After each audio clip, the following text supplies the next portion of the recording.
Un cordial saludo tengan todos, mi nombre es Ronnie Hernández, estudiante del 10º semestre de la Universidad de Oriente Núcleo Bolívar de la especialidad de Medicina, integrante de la Cátedra de Epidemiología Especial.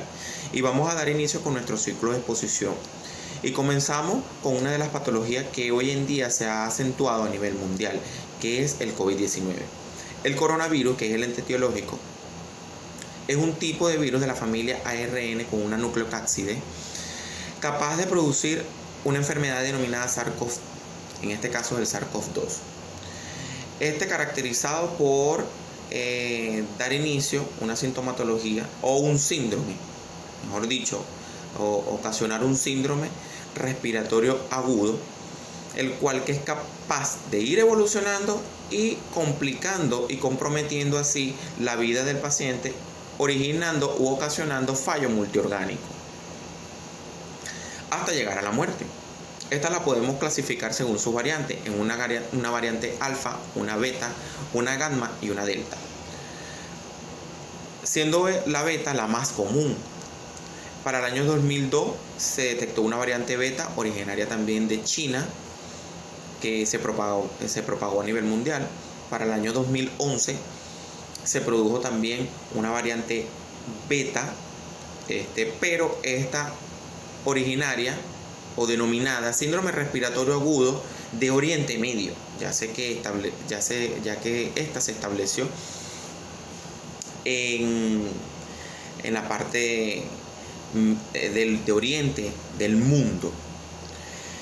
Y actualmente la que se originó para el año 2019, que es el SARS-CoV-2, que es una variante beta también, que con el día a día ha ido evolucionando y ha ido acentuándose mucho más, porque este virus ha mutado y ha ocasionado una serie de sintomatologías, produciendo el difícil erradicamiento de esta enfermedad. Actualmente en nuestro país se detectó una variante Delta que tiene un alto índice de malignidad, de patogenicidad. Por ende, debemos tener las medidas preventivas, seguir con nuestro distanciamiento, usar nuestros tapabocas y el uso de antibacterial. A continuación, le doy el pase al siguiente integrante. Buenas, mi nombre es Lorima Jaimes y para continuar con el seminario voy a hablar un poco sobre los factores de riesgo. Entre los factores de riesgo tenemos personas de edad avanzada, personas con enfermedad pulmonar crónica o asma moderada grave, personas que padecen de cardiopatías graves, personas inmunosuprimidas, personal de salud, también un mal lavado de las manos y lugares cerrados con aglomeración de personas.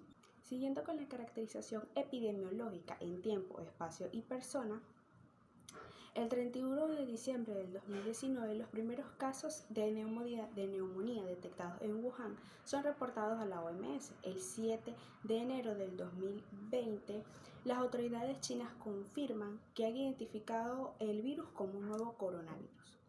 La clasificación hoy en día es encabezada por Estados Unidos con alrededor de 43.5 millones de positivos confirmados. Como ya dije, la población más afectada son las personas mayores y personas de cualquier edad que tengan algún problema de salud grave, como problemas como afecciones cardíacas o pulmonares, que tengan un sistema inmunitario debilitado, obesidad o diabetes. El COVID-19 es causado por el virus SARS-CoV-2 de la familia Coronavirus. Esta familia incluye el SARS-CoV, el MERS-CoV, el HCoV-22-9E, el HCoV-NL63, entre otros. Este se transmite por gotas de fluido y tiene un periodo de incubación de 1 a 14 días.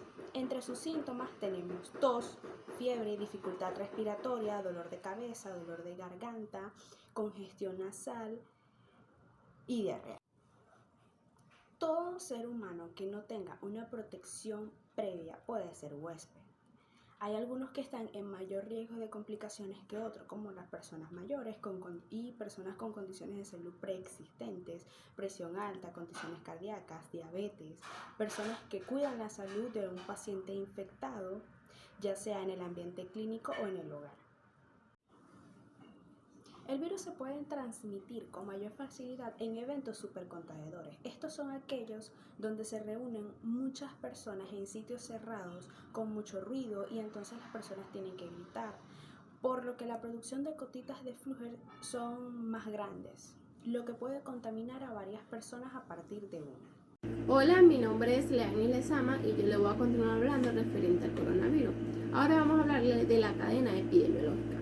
Como en otras enfermedades transmisibles, este necesita de un microorganismo que se multiplica en un reservorio y se aprovecha de los medios de transmisibilidad para llegar a un huésped susceptible. Esto quiere decir que la cadena epidemiológica consta de 4 eslabones, que es el agente, el reservorio, los medios de transmisibilidad y el huésped susceptible. El agente. Este se trata del virus de la familia del coronavirus, que tiene una homologación del 98% de los betacoronavirus. Este virus es de forma esférica que contiene un ARN que se hace susceptible a medio ambiente y a desinfectantes. Pero en este destaca 3 antígenos, que es el antígeno M, el antígeno E y el antígeno S. Ese antígeno S es una espícula que sobresale de esta esfera, lo cual se aprovecha del huésped o lo hace más invasor al huésped. Tenemos que el reservorio, una vez instalado el virus, el reservorio más susceptible es el ser humano, aunque se ha demostrado que también es transmisible entre animales. Tenemos que los medios de transmisibilidad. Los medios de transmisibilidad pueden ser por medio de las gotas de flúor que son esparcidas al hablar, toser, en medios cerrados, lo cual se necesita una distancia de 1 a 1.25 y puede llegar a invadir la mucosa oral, bucal y nasal. También es transmisible en espacios inanimados, que serán más explicados más adelante.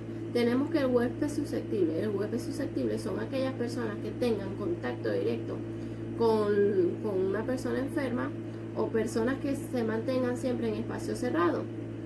Pueden ser personal sanitario, centros penitenciarios, asilo, entre otros. También aquellas personas que tengan el sistema inmune suprimido o personas con enfermedades crónicas, cardíacas, renales o respiratorias. Tenemos que los medios de transmisibilidad, como ya le había mencionado, se transmite por medio de las goticas de flúor en espacios cerrados, espacios muy concurridos, también en artículos inanimados como lo es el acero, el plástico, el papel, donde el acero, la madera y el plástico tienen una vida de 4, 24 o 48 y 72 horas. El papel tiene una vida de 3 horas y las mascarillas y el billete de 4 días.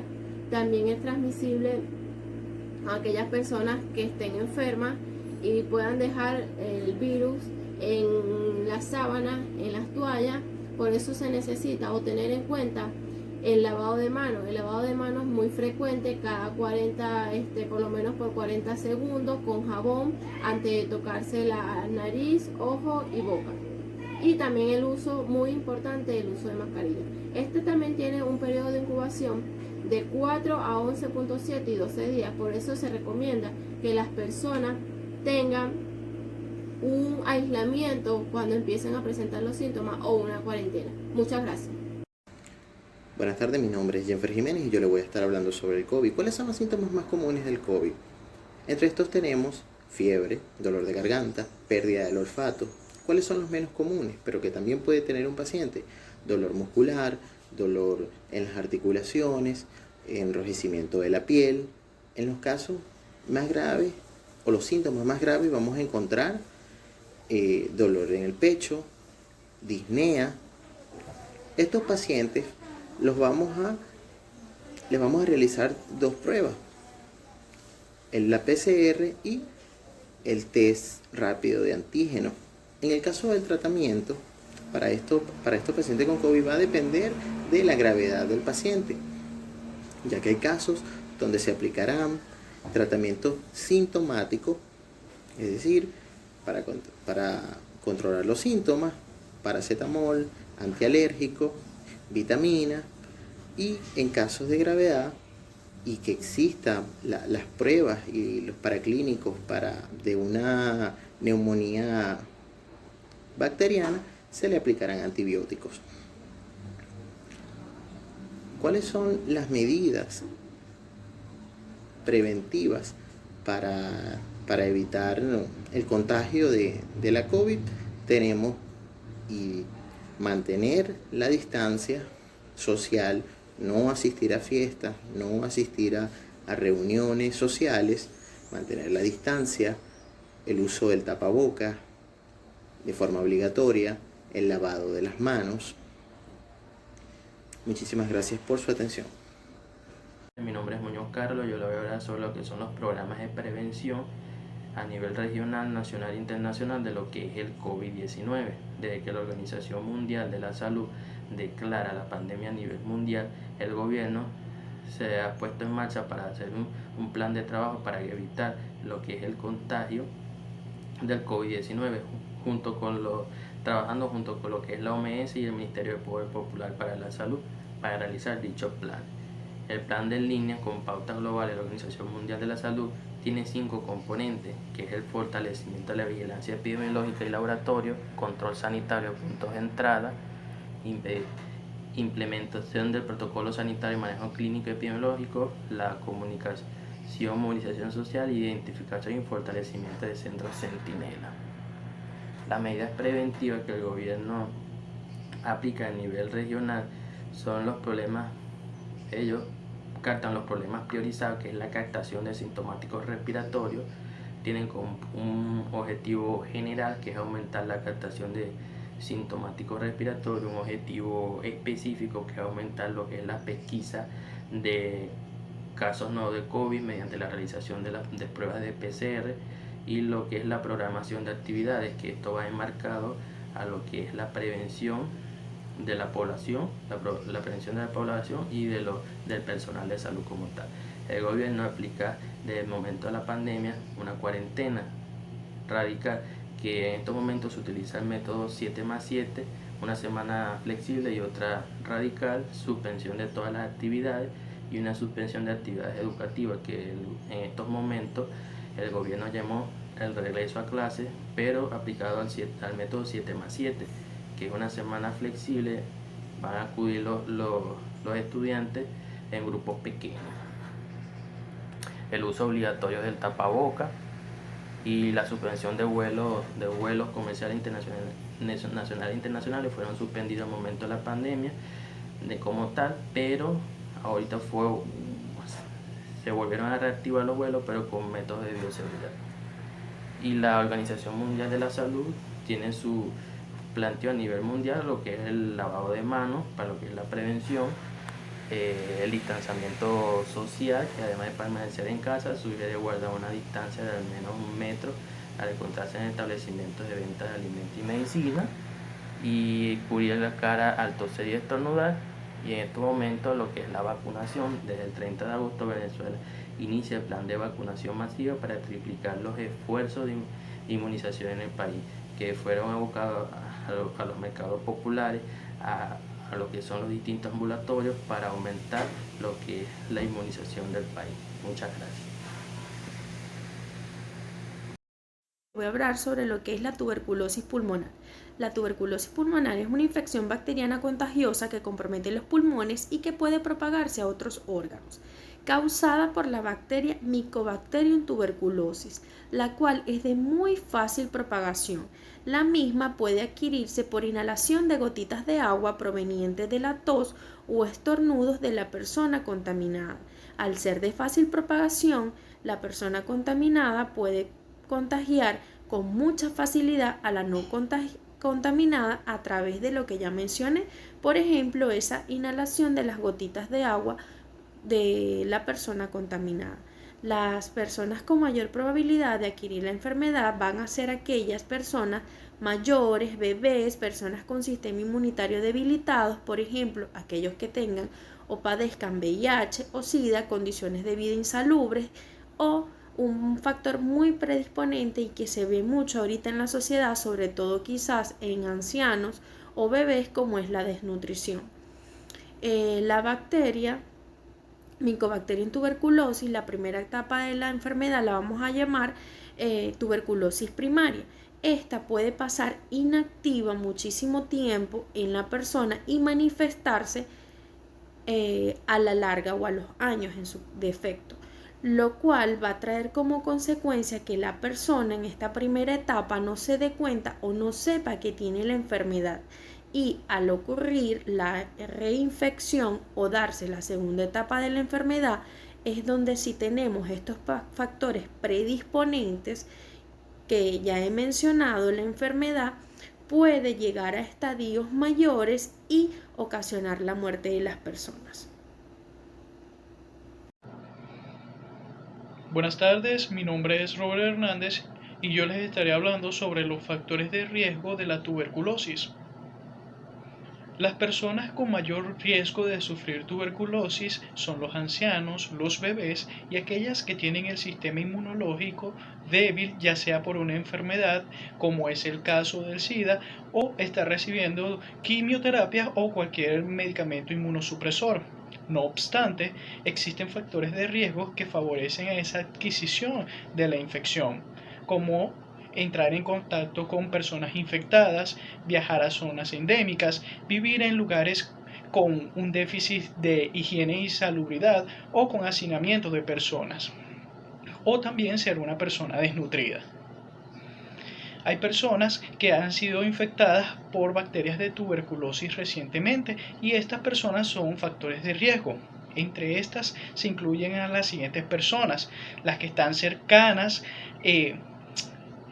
las que tienen contacto cercano con este tipo de personas, personas que han inmigrado desde regiones del mundo con altas tasas de tuberculosis, niños menores de 5 años que tienen un resultado positivo a la prueba de tuberculosis, grupos con altas tasas de tuberculosis, personas que trabajan en hospitales o establecimientos, ya sean albergues, asilos de ancianos, residencias para aquellas personas con VIH. Buenas noches, doctora. Mi nombre es Nancy Oropesa y le voy a hablar acerca de las características del agente ambiente susceptible de la tuberculosis pulmonar.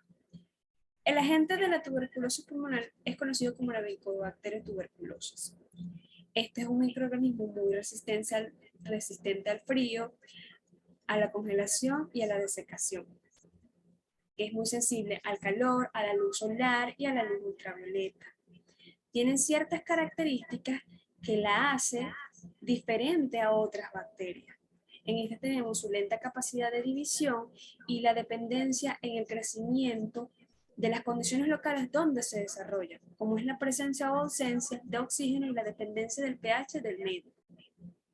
Esta puede ocasionar un letargo o una latencia de esta. En cuanto a lo susceptible, la susceptibilidad del huésped está condicionado por el estado de su mecanismo de resistencia inespecífica o específica. Aquí hablaríamos es de la inmunidad. La edad con más prevalencia para la tuberculosis pulmonar es en niños menores de 5 años y adultos mayores de entre 65 y 70 años. La edad entre 6 y 14 años y adultos mayores es poco probable que puedan tener esta enfermedad. También se dice que la tuberculosis es común en hombres, es más común en hombres que en mujeres, pero esto depende de las condiciones sociales del sexo. En cuanto al ambiente, la tuberculosis es una enfermedad que se puede decir que viene dada por la condición social que padezca el paciente. Hoy en día, tras varios estudios, se dice que la extrema pobreza es el principal aliado que tiene la tuberculosis en una gran parte del mundo. Esta no afecta solo a los países pobres, sino también a los sectores marginados de los países más ricos. Las tasas de tuberculosis aumentan claramente en la población que se sitúa en pobreza extrema o economía media. Se dice que hay 4 factores que contribuyen al resurgimiento de esta enfermedad, que es el incremento de la población marginal con problemas de pobreza y hacinamiento. También tenemos el deterioro de los programas de control de enfermedad en muchos países, la prevalencia del VIH-Sida y la drogaresistencia de las cepas de Mycobacterium tuberculosis.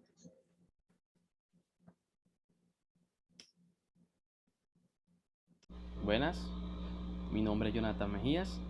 Yo les voy a estar hablando sobre lo que es la cadena epidemiológica, periodo de incubación y transmisibilidad. Esta, por ser una enfermedad infecciosa causada por un microorganismo, para que se pueda transmitir a otro individuo, es obligatorio que el agente causal se ponga en contacto con la población susceptible de enfermar. Recuerden que el agente infeccioso se encuentra por lo general desarrollándose en diversos seres vivos, animales u hombres, denominándose reservorio cuando constituye el medio habitual de vida del microorganismo y fuente de infección cuando constituye el hábitat ocasional a partir del cual pasan inmediatamente al huésped. El reservorio más importante de la enfermedad tuberculosa es el hombre sano infectado, es decir, la persona que tiene en su organismo de manera latente el bacilo sin aquejar ningún síntoma o signo que lo pueda identificar.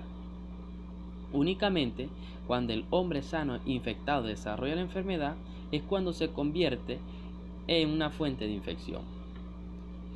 El periodo de incubación es de 2 a 10 semanas y esta se da con el ingreso del bacilo al organismo y el desarrollo de esta da positivo a la prueba de tuberculina. La forma más infectante la constituyen los pacientes bacilíferos, que son los que tienen mayor capacidad de eliminar bacilos al exterior. Y dentro de las tuberculosis pulmonares, en especial los enfermos con lesiones cavitadas. La transmisión se da de persona a persona. La respiratoria es la más importante y esta se da por pequeñas gotas de 1 a 5 micras de diámetro que son producidas por el paciente en actividades cotidianas como el habla, la sonrisa y sobre todo en la tos. Entonces, estas gotas están cargadas con pocos bacilos, de 1 y 5 en cada gotica. Son las que llegan al alveolo y este es el lugar donde se encuentran las condiciones ideales para su desarrollo. Las defensas locales acudirán a la zona y en la gran mayoría de los casos controlarán la infección, pero en otros no lo podrán hacer, produciéndose entonces una tuberculosis primaria. Estas goticas permanecen suspendidas en el aire durante horas, o bien ellas pueden precipitar y volver luego al aire con la movilización del polvo. Esta es la cadena epidemiológica sobre lo que es la tuberculosis pulmonar. Gracias. Las manifestaciones clínicas se van a presentar dependiendo de cómo su sistema inmunológico responde al virus. Los signos y síntomas incluyen la tos, que es muy frecuente, que dura de 3 semanas o más, hemoptisis, dolor en el pecho o dolor a respirar o toser, disnea, pérdida de peso involuntaria, fiebre que se presenta con frecuencia, aunque no siempre, sudoración nocturna profusa, escalofríos y pérdida del apetito. Diagnóstico. El diagnóstico precoz y el tratamiento de forma adecuada es fundamental para el control de la expansión de la tuberculosis. Muestra de esputo. Este es el pilar fundamental para el diagnóstico de la tuberculosis y permite la obtención de los bacilos del cobre. La muestra de esputo, si no se consigue de manera espontánea, se debe estimular la expectoración. Esta puede ser con palmadas en la espalda, tipo percusión, la utilización de solución fisiológica, acostar al paciente con la cabeza hacia abajo y lavados broncoalveolares. Baciloscopia. Es el más importante para el diagnóstico de la tuberculosis pulmonar, debido a las condiciones epidemiológicas del país. Este es rápido y económico y permite visualizar el bacilo ácido resistente. El cultivo se considera el estándar de oro en el diagnóstico y se puede detectar hasta 10 bacilos por mililitro de esputo y se puede hacer en medios sólidos o líquidos. tipificación y pruebas de sensibilidad. Esta prueba de sensibilidad es a los fármacos antituberculosis y se debe indicar en la toma de las muestras iniciales de pacientes para poder aplicar un régimen eficaz. Esto se va a realizar si los pacientes siguen produciendo un esputo que van a dar cultivos positivos después de los 3 meses de tratamiento o si los cultivos se positivizan tras un periodo de cultivos negativos. Estudio radiológico de tórax. Acá vamos a encontrar un hallazgo de un infiltrado multinodular que se va a encontrar por encima o por detrás de la clavícula, es decir, en el lóbulo superior. También vamos a encontrar los complejos de Roux, que se producen por focos infecciosos que va a dejar en los ápices de uno o ambos pulmones zonas de consolidación. Y la formación de cavernas que se van a desarrollar a partir de áreas de caserificación que en su crecimiento van a erosionar la piel de la pared bronquial, dando lugar a la ventilación directa de esta lesión.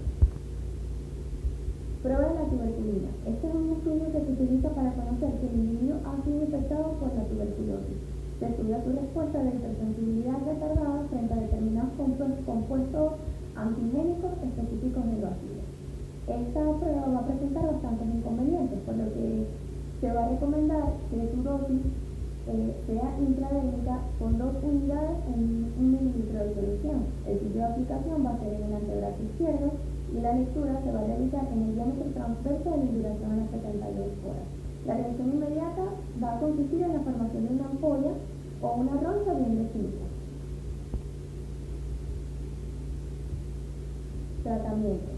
En la actualidad, la norma nacional vigente del programa de control de tuberculosis va a establecer los siguientes regímenes de corta duración. El régimen número 1, que va a estar totalmente supervisado, y esto se va a aplicar en casos nuevos y recaídas en adultos. Este va a tener 2 fases, la primera de mantenimiento y la segunda de mantenimiento. Las drogas y dosis en la primera de mantenimiento van a ser 4 con una frecuencia de 5 días por semana y una duración de 10 semanas con un total de 50 tomas. Y la segunda de mantenimiento va a tener una frecuencia de 3 veces por semana con una duración de 18 semanas y un total de 54 tomas. El régimen número 2, este va a estar totalmente supervisado. Este se va a aplicar en la tuberculosis primaria no progresiva en menores de 15 años.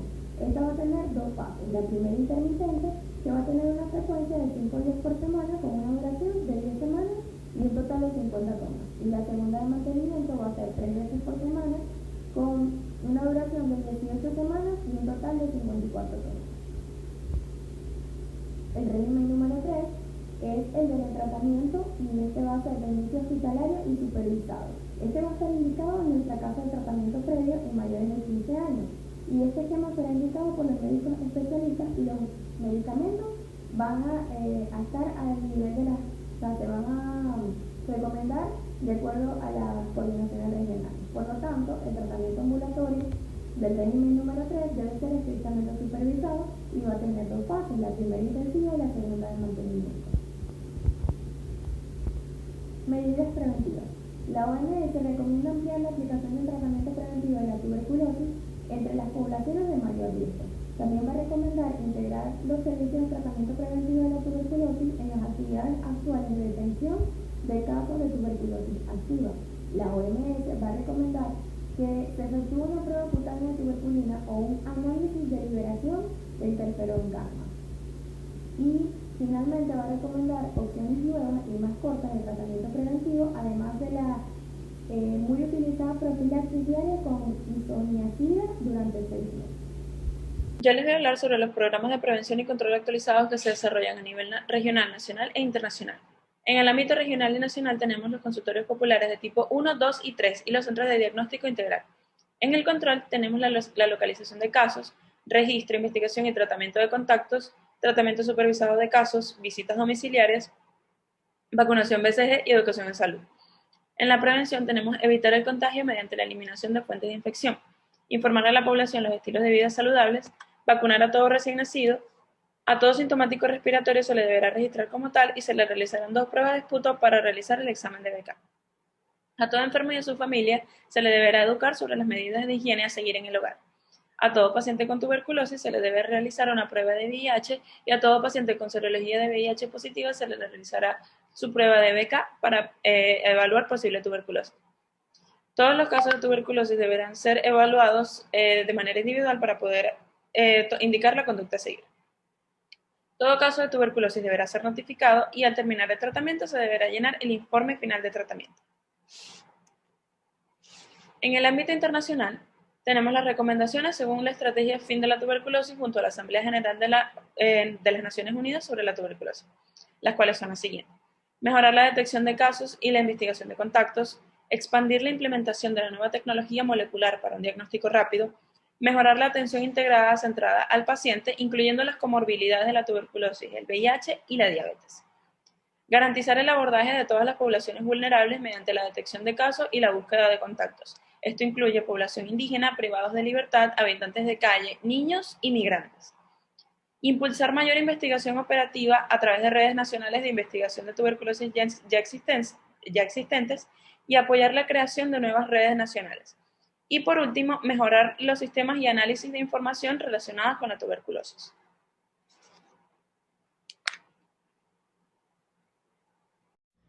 Hola, mi nombre es Ana Jiménez. Hoy te hablaré acerca del sarampión.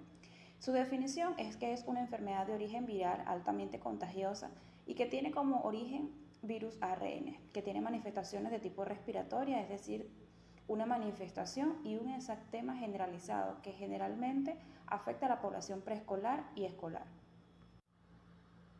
En las características clínicas vamos a describir los signos y síntomas de la enfermedad. Los principales síntomas que presenta el sarampión es fiebre, que asciende rápidamente hasta el quinto o sexto día de la enfermedad. Cuando la erupción llega a lo máximo, que se registra una temperatura de 38,5 a 40,5 grados centígrados, después de lo cual cae rápidamente a los 2 o 3 días de inicio el exantema o brote. El enfermo cursa el resto de su padecimiento sin fiebre si no hay complicaciones. Tenemos las corizas, que son manifestaciones de tipo catarral caracterizadas por un moco blanquecino semejante al del resfriado común. Y la conjuntivitis, que es un enrojecimiento de los ojos, lagrimeo y hasta fotofobia, sensibilidad a la luz. En los casos graves se observan pequeñas zonas hemorrágicas. Y tenemos las manchas de Kopik. Aproximadamente 2 días antes de la erupción aparecen en la cara interna de las mejillas a la altura del segundo molar superior. Unos puntos blancos de 1 o 2 milímetros de diámetro como granos de sal, rodeados de una zona enrojecida. Son las llamadas manchas de Koplik. Se manifiestan en el 50 al 80% de los casos y desaparecen alrededor del segundo día del brote. Y tenemos la exantema. Aparecen de 3 o 4 días después de comenzar la fiebre. Es una erupción cutánea de color rojizo o rojo parduzco que desaparece al presionar con el dedo. Se juntan para hacer áreas de brote más extensas, son confluentes. Aparecen primero detrás de la oreja, se extienden luego progresivamente a la frente, mejillas, cuello, pecho, espalda, extremidades superiores, abdomen y por último a las extremidades inferiores, por lo que se dice que el brote sigue en dirección de cabeza a pie. Al tercer día el brote palidece, al cuarto día se vuelve de color parduzco, ya no se borran con la presión y la piel tiende a descamarse, desaparecen en el mismo orden que aparecieron. Y finalmente tenemos la tos. Es una tos sin flema, accesos poco frecuentes, durante de 1 o 2 semanas, si no hay complicaciones, es el último síntoma en desaparecer. Entre las características epidemiológicas tenemos el agente infeccioso, que es el virus del sarampión, que integra el género Morbillivirus de la familia Paramyxoviridae. El reservorio, el hombre. El modo de transmisión por goticas de presión del tracto respiratorio o de la membrana de la mucosa del tracto respiratorio superior o de las conjuntivas de un susceptible. El periodo de incubación de 7 a 18 días. El periodo de transmisibilidad desde el periodo de prodrómico hasta el cuarto día después del inicio de la erupción, 8 días. Entre sus factores de riesgo tenemos primordialmente el no estar vacunado. Si no has recibido la vacuna contra el sarampión, es mucho más probable que manifieste la enfermedad. Los viajes a diferentes países y el tener deficiencia de vitamina A. Generalmente, el virus del sarampión aparece a finales del invierno y comienzo de la primavera en los climas templados y en los climas tropicales circula en la estación seca. En los espacios cerrados o aglomerados, como por ejemplo en los centros educativos, la propagación del virus es mucho más rápida, debido a que este virus es muy contagioso, de elevada infectividad, altamente patógeno y virulento. Para que en el individuo se produzca una enfermedad infecciosa específica, este debe reunir una serie de aspectos, como por ejemplo los factores genéticos, la edad, el sexo, el grupo étnico, su nutrición, su sistema inmunológico. Pero las personas de todas las edades que no han sido inmunizadas o que no han presentado la enfermedad también son propensas a contagiarse. Aunque esta enfermedad es común en la infancia y en niños con una mala nutrición. La cadena epidemiológica nos permite interrumpir la transmisión y prevenir el desarrollo y propagación de la enfermedad. El agente etiológico es el virus del sarampión, miembro del género Morbillivirus y de la familia Paramyxoviridae. El reservorio únicamente es el humano, su puerta de salida es por las vías respiratorias, la cavidad oral. El mecanismo de transmisión es a través de las gotitas respiratorias, las gotitas de flujo, y la puerta de entrada es por vías respiratorias, por la nasofaringe, y el susceptible es el humano. El periodo de incubación es de un promedio de 10 días, aunque puede ser de 7 a 18 días desde la exposición al virus hasta el comienzo de los síntomas o signos como la fiebre, la tos, la conjuntivitis, y de unos 14 días hasta que aparece la erupción. También puede aparecer un exantema maculopapular que se extiende en sentido descendente desde la cabeza a las extremidades inferiores y que empieza a desaparecer hacia el cuarto día. También aparecen las manchas de Koplik y entre el periodo de transmisibilidad o también infeccioso, este es el tiempo durante el cual este agente infeccioso puede ser transferido tanto directa como indirectamente de una persona a otra. En el caso del sarampión, esta varía desde 1 o 3 días antes de comenzar el periodo prodrómico, pero por lo común 4 días antes del inicio de la erupción hasta 4 días después de aparecer la erupción. Ya más o menos al quinto día el contagio es mínimo. Gracias. Buenas, mi nombre es Alexa Jiménez. Vamos a continuar hablando sobre las manifestaciones clínicas del sarampión. Se va a presentar fiebre. Esta se presenta de los 10 a 12 días después de la exposición al virus. Va a durar entre 4 a 7 días. Tenemos también las manchas de Koplik que se van a ver en la cara interna de la mejilla. Tenemos presencia de exantema que inicia en la cara y se extiende hacia el cuello, las manos y los pies. Este exantema se va a presentar entre los 7 a 18 días después de la exposición al virus y va a durar solo de 5 a 6 días. Pueden presentarse también rinorrea, tos y ojos llorosos. En cuanto al diagnóstico del sarampión, este se va a hacer principalmente mediante la clínica. Las pruebas serológicas son estudios que se van a realizar solo cuando el caso esté dudoso. Entonces se va a hacer allí detección del antígeno específico de inmunoglobulina M para sarampión y también de la inmunoglobulina G. En cuanto al tratamiento, tenemos que no existe un tratamiento antiviral específico para el sarampión, pero debemos tratar los síntomas. Vamos a colocar antifebriles como el acetaminofén o el ibuprofeno. También vamos a colocar antibióticos solo en aquellos casos donde se haya contraído una bacteria. La vitamina A, ya que esta disminuye la gravedad por sarampión. Hay que tener una buena nutrición, una ingesta suficiente de líquido y realizar tratamiento de la deshidratación con soluciones orales. Como parte del tratamiento, pero que es menos común, tenemos también la inmunoglobulina sérica. Esta se va a utilizar en pacientes que tengan el sistema inmunológico muy debilitado o pacientes embarazadas o en algunos bebés también. Esta aporta algo de prevención o si se presentan los síntomas, estos se van a presentar más leves. También en el caso de la vacuna tras la exposición, esta vacuna se va a colocar en los pacientes que no están inmunizados y se debe colocar antes de las 72 horas de la exposición al virus. Esta también produce prevención o en el caso de que se presenten los síntomas se van a presentar más leves. Y en cuanto a la medida de prevención, la estándar es la vacuna contra el sarampión, la cual es eficaz y es muy económica. Esta vacuna se coloca generalmente en conjunto con la vacuna de la parotiditis y la rubiola. Muchas gracias. Saludos a todos, mi nombre es Luna Lisek y voy a hablarles sobre los programas de prevención y control actualizados que se desarrollan a nivel regional, nacional e internacional contra el sarampión. El sarampión es la quinta enfermedad que se ha eliminado de las Américas después de la viruela, la polio, la rubiola y el síndrome de la rubiola congénita. En los 5 casos, la región fue la primera en el mundo en lograr su eliminación. La mayoría de los países miembros de la OPS y la OMS introdujeron la vacuna triple vírica contra el sarampión, la parotiditis y la rubiola entre 1980 y principios de la década del 2000. En 1994, los países establecieron el objetivo conjunto de eliminar la transmisión endémica del sarampión para el año 2000 a través de la implementación de estrategias de vigilancia y vacunación recomendadas por la OPS. Para mantener la eliminación del sarampión, la OPS y la OMS y el Comité Internacional de Expertos para la Eliminación del Sarampión y la Rubiola recomiendan que todos los países de las Américas fortalezcan la vigilancia activa y mantengan una alta inmunidad en la población a través de la vacunación.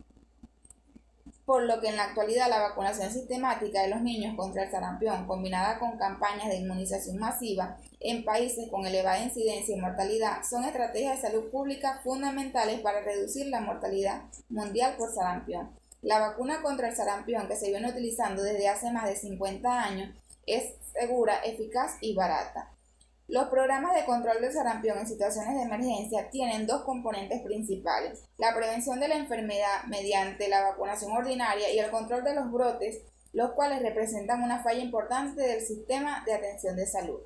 El grado de cobertura de las campañas de vacunación contra el sarampión debe evaluarse regularmente consultando los registros de niños de los grupos de edad en riesgo. Deben realizarse encuestas de cobertura cuando los registros no se mantengan actualizados y en caso de niños con sarampión clínico deben ser tratados inmediatamente con el fin de evitar las complicaciones de la enfermedad, asignados a un programa de alimentación suplementaria y tratados con dosis adecuadas de vitamina A. Muchas gracias.